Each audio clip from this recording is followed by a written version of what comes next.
My name is Marcia. I'm sitting in the conference room on the 40th floor of the Titan building, looking at the woman who once terrorized my childhood. My mother, Victoria, and my younger sister, Isabella, stand across the table from me, their expressions a mix of shock and fear. Victoria looks a shadow of her former self. Her designer suit is wrinkled, as if she pulled it from a suitcase in a hurry. Her hair, usually styled to perfection, is flat and lifeless. Isabella, on the other hand, looks like a child caught in the act of something forbidden. She wears sunglasses indoors, trying to hide her puffy eyes, but her hands tremble so violently that her purse shakes against her hip. I take a deep breath and begin to speak, my voice calm and steady. Please sit down, I say. We need to talk about the resolution of Titan Real Estate's claims against you. Victoria stiffens, trying to summon some of her old arrogance. We didn't do anything wrong, she says. That contract was a trick. You entrapped us. I lean forward, my eyes fixed on hers. Entrapment implies I forced you to commit a crime, Victoria. All I did was offer you money. You were the one who chose to steal it. I signal to Liam, my attorney, who sits to my right. He presses a key, and the screen behind us lights up. It's a video, footage from the security camera at the diner where I used to work. In the video, Victoria stands over my table, her face twisted in a sneer. How embarrassing for us, she says. Someone in the family has to be the failure so you can shine brighter. I watch as Victoria's face turns pale. She sees herself as the world sees her, a bully. Then the video changes, showing Isabella at the charity gala, screaming at the security guards. My sister is a drug addict. She embezzles money, she says. Isabella lets out a small whimper and looks down at her lap. This is character assassination, Liam says. In the state of Illinois, this constitutes defamation, per se. You publicly accused a corporate executive of a felony and substance abuse with zero evidence. We could sue you for millions on this alone. But I'm not here for defamation. I slide a manila folder across the table, stopping it right in front of Victoria. Open it, I say. Victoria's hand shakes as she reaches out and opens the folder. Inside are copies of bank records, old ones. These are the withdrawal slips from my college fund, I say. The account was joint, but the funds were deposited by me. You withdrew $40,000 on August 12, 2018. Victoria looks up, her eyes wide. That was years ago. You can't bring that up now. I can actually, I say, because I hired a forensic accountant. We traced the money. You didn't spend it on household emergencies. You spent it on a luxury car for Isabella. You spent it on a vacation to the Maldives. That is theft, Victoria. You stole from your own child. And then Liam places a second document on the table. And this, he says, is the deed transfer for the second mortgage on the house, dated 2021, signed by my father, Henry. Henry died in 2014, Liam continues. Forging a dead man's signature on a federal loan document is bank fraud. It carries a sentence of up to 30 years in federal prison. Victoria looks at me, terror flooding her eyes. Marcia, I had to. We needed the money. Your father would have wanted us to be comfortable. I snap.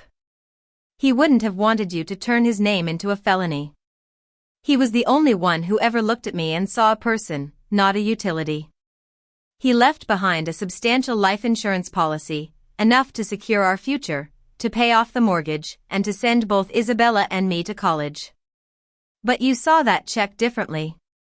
You saw it as venture capital, and in your twisted business model, I was the overhead costs, and Isabella was the high-risk, high-reward asset. I stand up and walk over to the window, my back turned to them.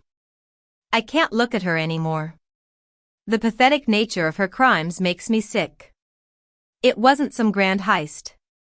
It was just petty, selfish greed. But the final nail in the coffin, I say, turning back to face them, is what you did on Monday.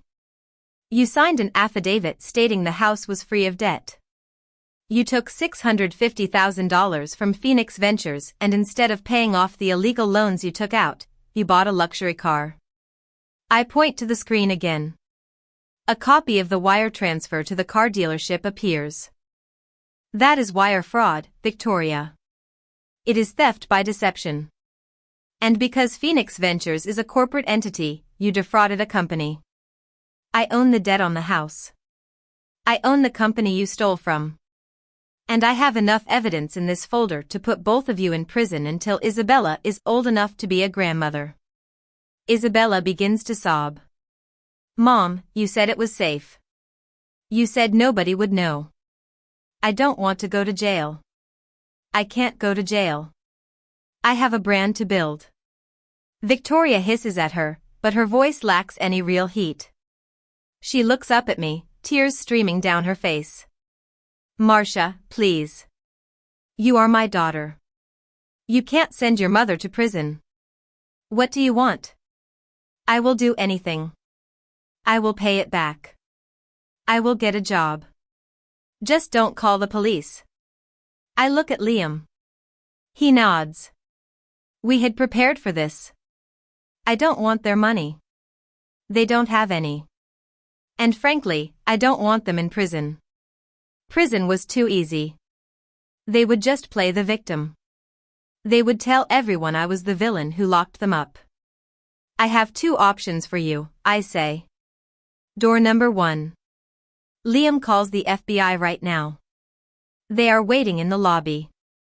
You will be arrested, handcuffed, and walked out of this building in front of the entire staff.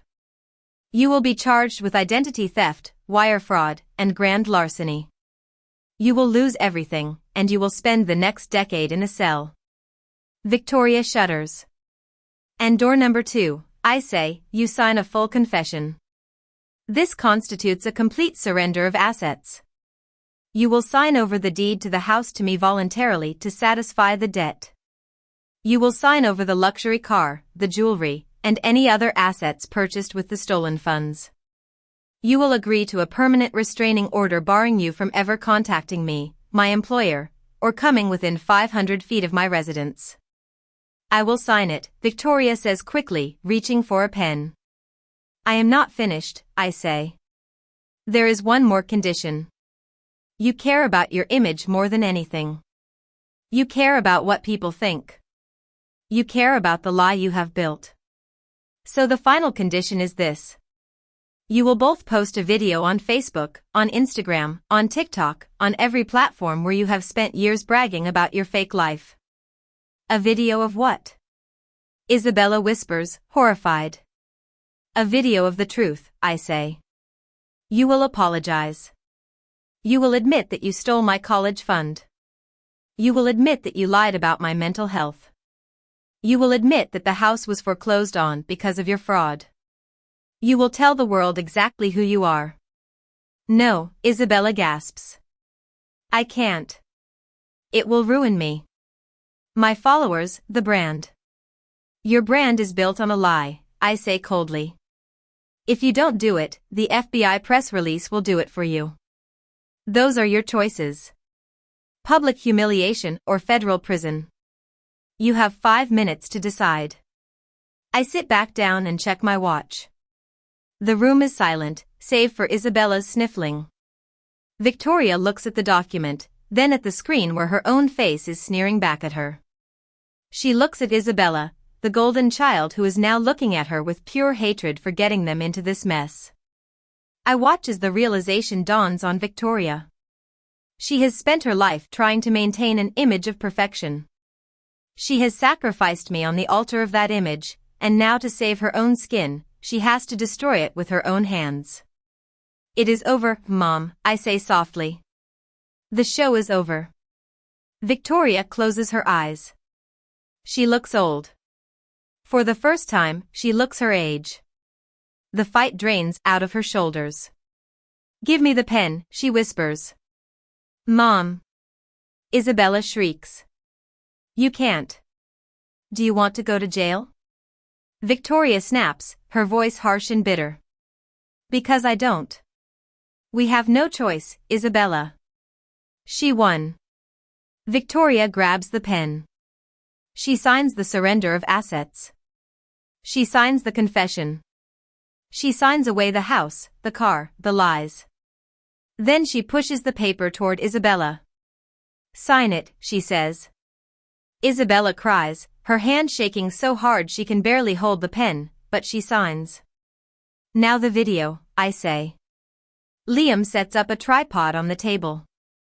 He takes out his phone. I stand behind him. I want to see it with my own eyes. Ready? Liam asks. Victoria nods, tears ruining her makeup. She looks into the lens. I am Victoria, and this is my daughter, Isabella. We are making this video to apologize to my daughter Marcia.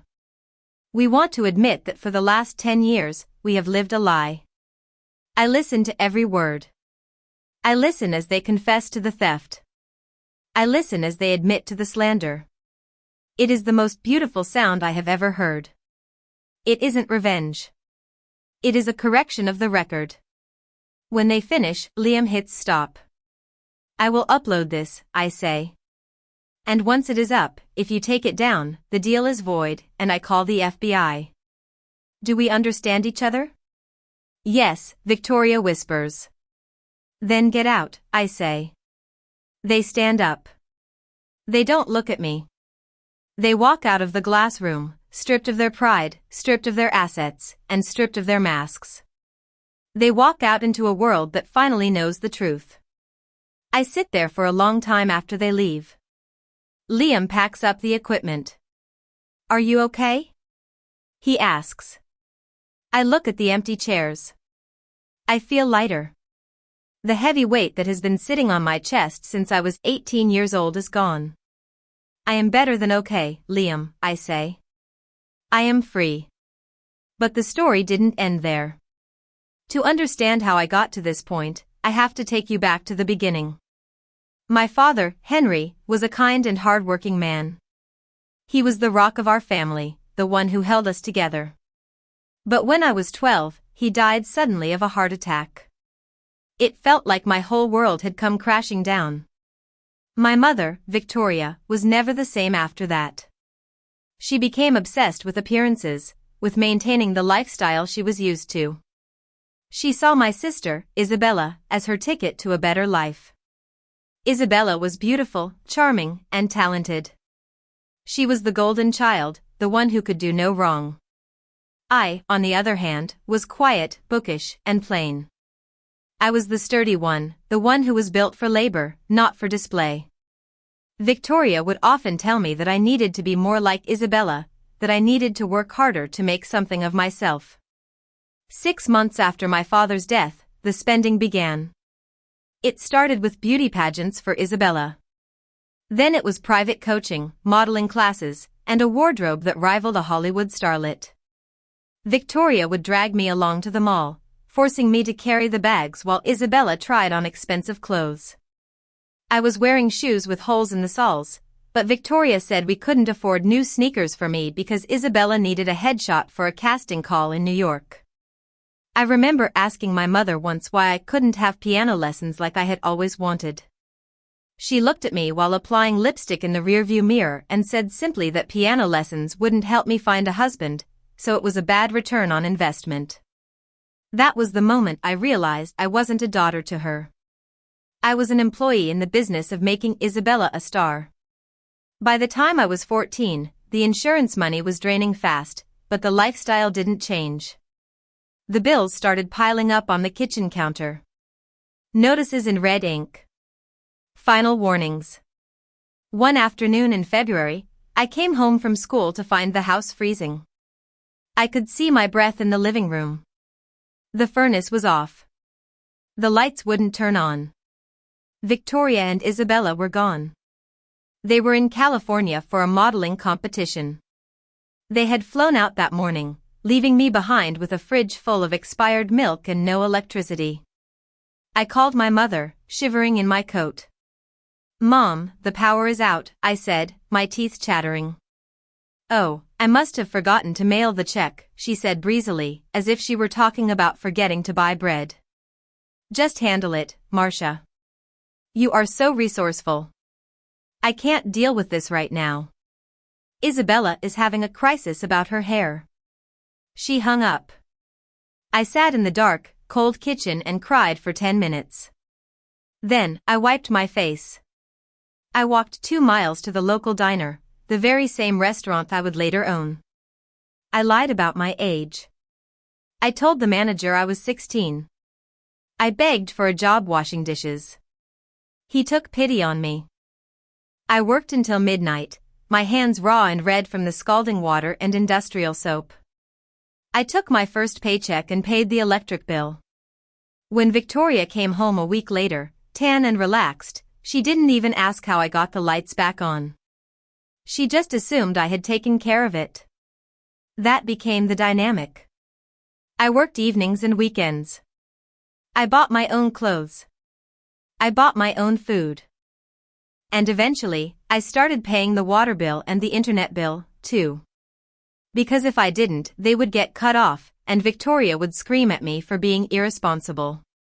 It sounds insane that a 14-year-old was subsidizing a 40-year-old woman, but I did it because I was desperate for her approval. I thought that if I was useful enough, if I solved enough problems, if I made her life easy enough, she would finally love me. I thought I could buy her affection with my labor. I was essentially paying rent for the privilege of being ignored. I studied by candlelight to save electricity. I finished my homework on the bus because I was too tired after my shifts. And through it all, I maintained a 4.0 GPA. School was my exit strategy. I knew that if I could just get into a top-tier university, I could escape. I could build a life where my worth wasn't determined by how much I could sacrifice for Isabella. The acceptance letter came on a rainy Tuesday in April. I saw the thick envelope in the mailbox and my heart stopped. Harvard University. I tore it open right there in the driveway, the rain soaking my hair. Accepted. I had done it. I had gotten into one of the most prestigious schools in the country. I ran inside, bursting with a joy I hadn't felt in years. Mom, look, I shouted. Victoria was in the living room watching TV. Isabella was painting her nails on the couch. Victoria took the letter from my shaking hands. She read it, her expression unreadable. Harvard University, she said flatly. That is expensive, Marcia. I have a partial scholarship, I explained breathlessly. It covers half the tuition. I just need to take out loans for the rest. I need you to co-sign the student loans, Mom. I can work to pay them off, but I need a co-signer because I have no credit history. Victoria dropped the letter on the coffee table next to a stack of fashion magazines. No, she said. I froze. What do you mean? No, I mean I am not signing anything, she replied, turning her attention back to the TV. But Mom, I pleaded, falling to my knees beside her chair. This is my dream. I worked so hard for this. I just need your signature. I will pay every cent. You won't have to pay a dime. Victoria sighed, a sound of immense irritation. Marcia, listen to me. I am planning to refinance the house soon to get some equity out for Isabella's launch party in Paris. If I co-sign a massive student loan for you, it will show up as debt on my credit report. It will lower my FICO score. I can't risk my credit rating just so you can go read books for 4 years. I stared at her.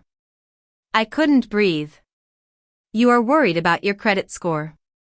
You spent Dad's insurance money on a luxury car for Isabella. You let me pay the electric bill since I was 14.